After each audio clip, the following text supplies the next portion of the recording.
Magandang hapon po mga kababayan. Isang maulan na hapon mga kababayan. Napakalamig. Wow mga kababayan, awa ng Diyos. Napahinga na rin yung mga balat namin, no, yung kaluluwa namin sa tirik ng araw. Ngayon naman malamig kaya medyo maganda ang ating paglalakad mga kababayan dahil malamig. Yun nga lang, medyo maputik pero ayos lang po yung mga kababayan. Kasama po yan sa mission natin sa araw-araw nating ginagawa. Kung hindi mainit, malamig. Mga kababayan, naalala niyo po ba yan? Dito tayo tinakbuhan ni Kuya Mark. Hindi ko alam nung umalis na kami mga kababayan, no? At naiwan yung isang kameraman natin doon na si Makoy. Naku, bigla siyang lumabas at nagpakita. Bakit nga ba siya?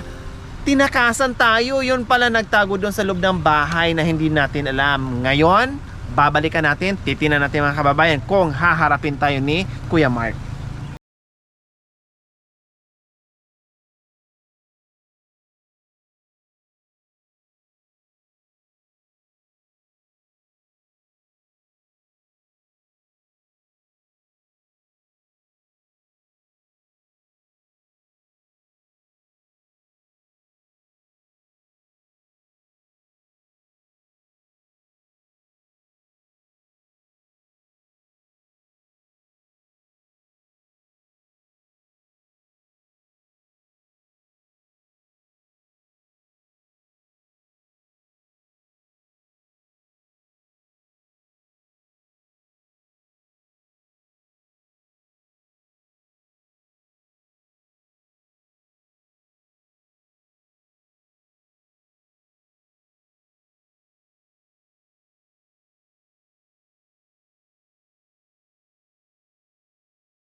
Salamat at hindi tayo tinakbuhan.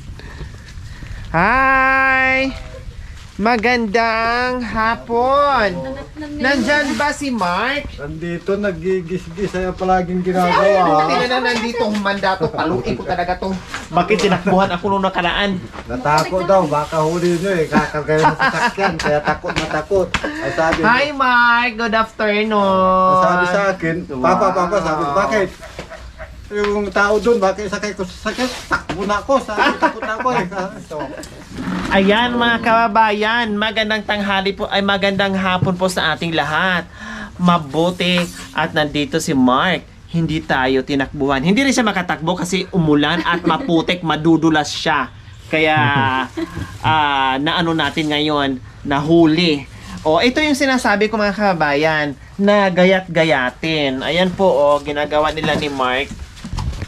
Ayan, ginagayat-gayat. Halimbawa, isang ganon, and then gagayat-gayatin mo siya ng ganire. Tapos, pagkatapos mo nito, Mark, anong gagawin, anak? Tapos kakaritil po. Anong kakaritil? ito. Ganyan na. Ito na. Oo, Ito na pala yun. Ikakaritil. ito. Sasakay sa kariton, tapos ikot-ikot. Ganon. So, ayan. Ito ang pangibabaw. So, lahat yung body na yun sa abaka, yung katawan na yun, lahat na yun, Ito. talagang walang masasayang. Walang Lahat masasayang. Ito. ganito. Pag ganito, Mada, boss, isusubo pa ko dito. Para hindi sayang. Kasi Kami noon, mga kababayan, sayang kasi wala kaming pangpalaman. Maghahanap kami ng kuha ng saging. Sino magpapatuyo yung, pa. sino yung nakaka-relate sa turumpo? Sino yung mahilig maglaro ng turumpo? Kami noon, Mark, kayo, ang pinagagawa nyo, ganito, namin, kukuha kami. Kailang hindi abaka yun. Saging, puno na saging. Tapos, igagayan namin yan, ganyan. Kunwari, ganyan muna, no? Ganon. Ganyan. Tapos, igaganon lang namin yan sa palad namin. Ganyan, idikit mo siyang ganyan. Ganyan, lubid na siya. Naging lubid na. Halimbawa, naging lubid na siya. Ito na yung gagawin naming lubid doon sa ikot doon sa turumpo. Ayun, ganyan. Ganyan lang. Minsan pag madulas, ganon pa sa laway. Tapos, ganon uli. Ganon kami nung bata. Kumusta nga naman, Mark? Bakit naman tinakbuhan mo ako? Ha? Natakot lang po. Bakit natakot? Ha?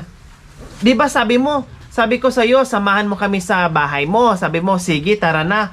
Pero nung bandang unahan na biglang lumaki ang hakbang mo Oh, yan na. at biglang kumaripas. Bakit? Ano nangyari? Ano bang nasa isipan mo nung unang pagkikita natin? Ano yung nasa isipan mo? Anong inisip mo? Baka ikaw ay Huliin po. hulihin. Bakit tuhulihin ka? Bakit nasa isip mo? Bakit naisip mo yon? Kasi po nakuha ko po yung abaka. Sino nga ba nagmamay-ari ng mga abaka dyan? Ha? Mga magulang ko po.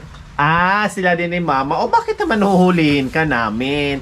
Siyempre, huhulihin ka namin dahil may biyaya. O, tapos, ibig sabihin, dito ka lang din nagtago? Opo. Ibig sabihin, nung papunta tayo dito, tumakbo ka na nun. Opo. Kasi hindi ka na namin nakita eh. Hinanap ka namin doon sa gitna ng Maisan. Wala ka. Sa gitna ng Talahiban, wala ka. Pero nandito ka pala sa loob ng bahay. Wala nakakita sa'yo? Anong ginawa mo doon? Nagano po ng sako. Yan, takot. Nagtago ka sa Sako daw. Sa sako. sako, tapos saan ka banda? Doon po may sa kusina. Sa kusina, sa ilalim ng... Lababo. Ang galing magtago. May pagkadaga din pala ito mga kabayan, no? Sa ilalim ng lababo. At na pumasok pa doon sa sako para hindi makita. Ibig sabihin, sige kami dito interview ni Papa at saka ni Mama mo, ikaw nakikinig lang. Opo. Lahat ng usapan namin naririnig mo. Opo. O bakit di ka lumabas? Lumabas ka na lang nung wala na ako. Naiwan yung isang kameraman namin na si Makoy. Doon ka lang lumabas. Opo. Diyos ko, Meo. Akala ko kung ano na nangyari sa'yo, Mark. Akala namin hindi tao yung kausap namin. Akala namin multo kasi biglang nawala. Buti na lang sinabi ni Papa mo, isa ka nga sa mga anak niya. Oh. Tapos nasaan na yung abaka na isang puno na nilublob mo doon sa... ito. So, ito po yung mga kababayan na nadatnan natin si Mark na nilublob niya doon sa tubig, sa fish pan po mga kababayan, na tinabunan niya ng mga, dinaganan niya ng mga water lily para hindi aahon. Tawag nito, magstay lang doon yung abaka at mababad para malambot siyang gayatin. Tulad nito na mano-mano lang yung paggayat. Pero, hindi ko talaga kaya yan. Pero sila minamani-mani lang yan, no? Sa bagay, kailangan kasi yung chimpo lang yung alalay lang, matsimpuhan mo yung matimingan mo yung yung galaw. Madali lang yan pag na-practice mo. So, ganyan po kasi pag si Mark. Ilang magkakapatid ba talaga kayo, Mark? 8 po. Siyam. Ha? Ilan? Siyam po. O bakit sinabi mo 11? Nakalimutan ko po. Nasobrahan lang po ng 10 mga kababayan. Balita ng mga magulang mo, napakasipag mo. Tumutulong ka sa kanila. Walang oras na pinapalampas. Talagang kung hindi ka nag-aabaka, nasa bukid ka, lahat ng ginagawa sa bukid na pagkakapirahan mo, talagang ginagawa mo. Nagpupulot ng mais yung... Ang sipag-sipag mo daw, Mark. Naiwan ng mais yan. Wow! Lalo naman ako Bali, napahanga sa iyo. Yung sako na yan na binuti namin, ay tinimbang namin pambili ng bigas. Wow, ang galing naman ni Mark. Hindi ka ba napapagod, Mark? Hindi po. Ha? Hindi po. Para maniwala kayo yung pinulot na mais, nandito pa, tinago ko pa para pangkomi sa... Hindi ka napapagod. Hindi po. Ito. Bakit hindi ka napapagod? Dahil lang po sa hirap. Dahil sa hirap. Na gusto mo makatulong kay mama at saka kay papa. Ito nang pinulot niya sa harvester. So ayan po mga kababayan, no? Ito, Pag walang pinag-harvestan, abaka, Ito. ayan po ang pinupulot ni Mark. Ayan. Ayan, ganyan po ang pinupulot ni Mark, mga kababayan. Kaya tinabi ko to, Oh. ito ilalaga namin kung wala kami ng bigas. Ayan ang gagawin namin. Kung kukunti ng bigas, ito, pansamantala to. Pwedeng ilaga, kainin? Oo. Itong kinakain ng anak namin. Pwede ba makain, tatay? Di ba ginagawang crack corn po yan? Hindi yung mais na pangkain ng tao? Pwede rin sa amin kasi wala kami ko dito nang kakainin namin. Pwede po yun nilalaga. Ilaga talaga. Kundi ang tagal. Oo, Tagal nga lang. Tagal. Mga 10 kuluan. O kundi popcorn na lang, mas mabilis. Mabilis yun. Ito lang, ito, pinupulot ng anak ko. Ito na. So tinabi nyo muna, para just in case na walang pambili ng bigas talaga, Pwede siya. Pansamantala namin Pansamantala, to. pangtawid gutom. Oo. Yan ang Lahat po ginagawa. yan ay kuha ni Mark. Oo, ito. Ang layo pa to, pinanggalingan. Doon Isang lang po sa bayan pa, libo. isang baryo pa. Wow. Ito, dala-dala ito. Buhat-buhat.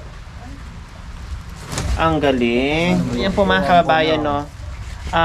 Napakaliit yung kinikita nila dito. Napakaraming proseso bago sila magkapera. Pero hindi po iniinda ng pamilyang ito dahil sa hirap ng buhay. Kaya nga sabi ni Mark, hindi ako napapagod dahil sa hirap ng buhay. Tama po 'yon. No, kasi kung mapagod ka, lalong magiging mahirap yung buhay mo at walang makakain. So ngayon, kahit napakaliit ng kita nila dito mga kababayan, tuloy-tuloy pa rin po yung kanilang 15 years na po sila mga kababayan gumagawa ng lubid ng abaka. So ngayon mga kababayan, Mark, kahit pa paano alam ko, parang hindi mo nadaanan yung pagiging bata. Kasi bata ka pa, namulat ka na sa trabaho, namulat ka na sa hanap buhay, no, sa mga bagay-bagay. Alam ko na hindi mo napagdaanan yung sobrang yung napagdaanan yung maglaro ka dyan kasi sabi nila puro katrabaho, puro nasa bukid, hindi katulad sa ibang mga bata na talagang ganyang edad mo naglalaro dyan, lahat ng klaseng laro na pambatang laro nilalaro niya. Ikaw siguro iilan-ilan lang laro ang naranasan mo kasi nasa utak mo lagi ay kung paano ka magkapera at kung saan ka gagawa ng paraan para mayroon kang para makatulong ka dito sa pamilya mo. No, Mark, no? Okay? Sa simpleng pamamaraan na kahit paano mapasaya at mapangiti natin lalo si Mark. Meron okay. Sige, nasaan na ba yung mga kapatid mo? May pinuntahan po. May pinuntahan sila. Okay, di bali kung sino na yun nandito, yun lang ang kakain. At balita ko, Mark, pag meron ka daw, halimbawa, pag nakabenta ka at merong natira na piso o 2 piso, tinatabi mo daw doon sa alkansya mo. Para saan yon? Bakit nag-iipon ka pa? Bakit nagtatabi? Para saan yon? Pambili ng bigas po. Pag dumami na. Opo. Pag kailangan punuin mo muna bago bubuksan, ganon. Wow. Walang ibang iniisip, no? Bibihira yung mga batang. Alam mo yung bata na experience niya ay yung na-experience niya sa buhay niya ay lagi nakikita niya ay yung namulatan niya na yung sobrang hirap. Wala siyang ibang iniisip kundi yung hirap na yun na nakikita niya sa araw-araw. Saan kaya ako kukuha? Ano kayang gagawin ko para may makain kami? Yung ganun lang. Kasi puro siya puro trabaho, puro isip niya kung paano makatulong sa pamilya. Parang hindi niya na iniisip nga, saan ako pupunta? Maglalaro ako, mag-computer ako, mag-Facebook ako, mag-dudot-dot ako ng cellphone. Wala na sa mind ni Mark. Puro lang talaga siya kung saan siya pwedeng kumita at makatulong dito sa pamilya niya. Sana balang araw, no? Kaya nga sabi ni mama niya, medyo mahina si Mark, no? Doon sa medyo mahina si Mark mag-aral. Kaya sabi ko, tiyagaan at kailangan lang ng guide, turuan para kahit papaano paglaki ni Mark, no, pagdating ng panahon, meron pa rin, no, kahit matuto ka magbasa diyan at para makapagtrabaho man lang ng kahit hindi magandang trabaho, basta makapagtrabaho lang na maayos para sa magiging future ni Mark. Okay, sige Mark, kain muna tayo. Anong grade ka na, anak? Grade 6 po. Grade 6 na siya. So, graduating ka ngayon. Anong kinain mo kaninang tanghali, Mark? Yung munggo po. Munggo na may? Ano po? Palya po. Ha? Palya. Anong palya? Palaya. Ang palaya. Dahon. Dahon ng ampalaya. Ay, ang sarap naman, no? Tapos, anong partner? Ano po? Sardinas. Sardina. Wow! Hindi ko naabutan. Kung naabutan ko kayo kumain, naku, manghihingi talaga ako sa'yo. Okay. So, ayan, Mark, mayroon itong spaghetti. So, merienda time, may chicken dito, isang bucket na yan, marami na yan, no? 10 pieces na yan. Tapos, pang dinner nyo, mamaya, ayan, Mark, amoy ka lang muna. Ha? Malayo pa naman yung merienda time pagka ngayon. Joke lang. Mamaya pag gusto mong kumain ka, anak. Joke.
habang tumatanda ka, habang bata pa, mag-aral ka, okay naman yung ginagawa mo, no, napakasipag, ako'y hangang-hanga sa'yo sa kasipagan mo, pero wag mong kakalimutan yung pag-aaral mo, ha? Kasi importante yun, magagamit mo rin yung balang araw, no? Mark, para din yun sa iyo. Oh, at ang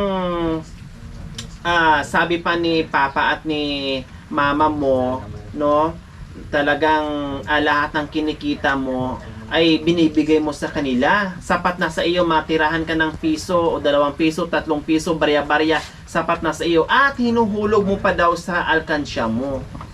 Wow! Kumbaga, lahat ng pagod mo, lahat ng pinagpawisan mo, walang nasasayang. Salo talaga lahat sa banga. No, Mark? Oh. Gaano ba kamahal ang mga magulang mo, Mark? Sila mama at saka ni Papa at saka mga ading mo. Bakit gano'n ka kasipag? Ha? Sobrang-sobra po.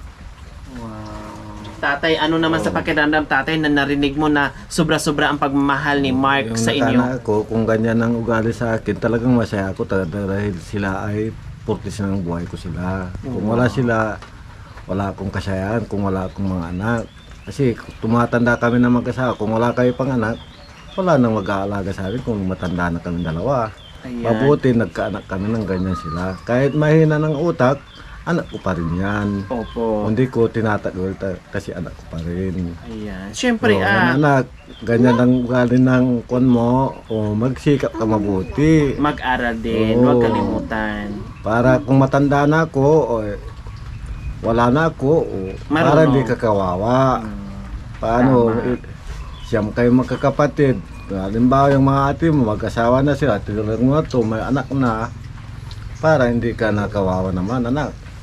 Ayan ang pinagagawang palagi, nagtuturtot, nagtatapyas. O ayan, ang laking bagay sa akin ang tulong mo sa Ayan. magulang mo sa amin. Napakaswerte mo, tatay, kasi hindi lahat ng anak, no, hindi lahat ng anak ay ganyan tulad ni Mark na talagang sabi niya hindi lang kayo ang minahal niya, pati yung mga kapatid niya, Lahat no, kami buong lahat. pamilya, kaya siya ay nagsisipag para tumulong sa inyo. Hindi kami So hindi sinuway. lahat ng anak ay tulad ni Mark na talagang mapagmahal sa pamilya, no? O, nasaan yung alkansya mo nga eh? Doon po. O sige, nakalimutan ko na naman, may mga barya ba kayo dyan, Rohelios? O sige, lahat ng barya ni Makoy at saka ni Jacoy at ni Kabuto, ilalagay namin sa alkansya mo. Biakin mo na lang mamaya pag uwi namin. So ayan, Mark, ha? Uy, narinig mo ba? Naririnig mo nung nandito ako nung unang punta ko ay hinulugan ko to? Hati tayo, ha? Huwag mo tong biakin pag wala ako, ha? Para naman hating-hati talaga yung laman dito. Ha, Mark? Sige, lalagyan natin. Pero pikit ka muna, ah. Oh, pikit ka muna. Ha? Sumilip ka, kita yung ngipin mo. Mamaya na.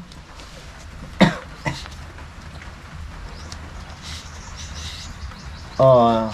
Sige, pikit ka na at ikaw na magtulak niyan. Oh, Mark. Okay na, Mark. Open ka na. May sinabi po, madam. Oh. May sinabi. Pwede wag na itulak, hilain na lang. Oh, sige, ikaw na. Oh, ano ba? Itulak mo ba o hugutin mo? Hugot o tulak? Itulak na po. Itulak na, sigurado ka? Hugot o tulak? Tulak na po. Dagdagan ko pa, hugot o tulak? Tulak na po. Dagdagan ko pa, hugot o tulak? Tulak. Oh, sige, itulak muna para may pangtulak ka. Oh, magkano palayaan? 500. Wow! Maraming salamat po sa binigay niyo po na biyaya. Ayan, walang anuman, Mark. At ipagpatuloy mo lang yung kabaitan bilang isang anak at kasipagan, basta huwag kalimutan mag-aral, ha? Huwag mong iindahin, huwag mong iisipin na hindi mo kaya. Hindi mo kaya. Kakayanin mo yan. Kaya mo mag-aral. Nakayanan mo nga yung init, yung ulan, yung pagod, no? Yung bigat ng trabaho mo. Yun pa kaya na ballpen ang hahawakan mo at makikinig ka lang basta magsikap ka lang, no?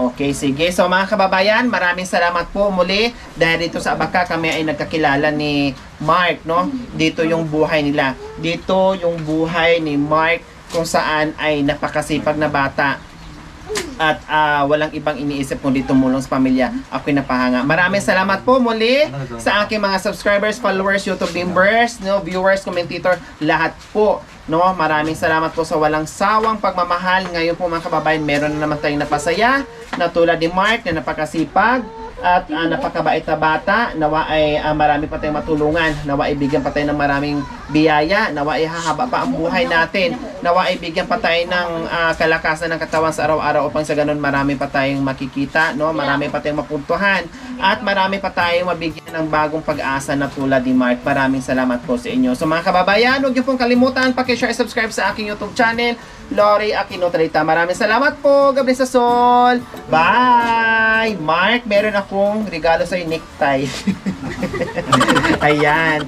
Ikaw ang hari ng Abaca. Batang hari ng Abaca. Bakit batang hari ng Abaca? Kasi napakasipag mong bata. Hindi mo iniinda yung pagod at hirap sa trabaho. No, Mark, no? Ayan.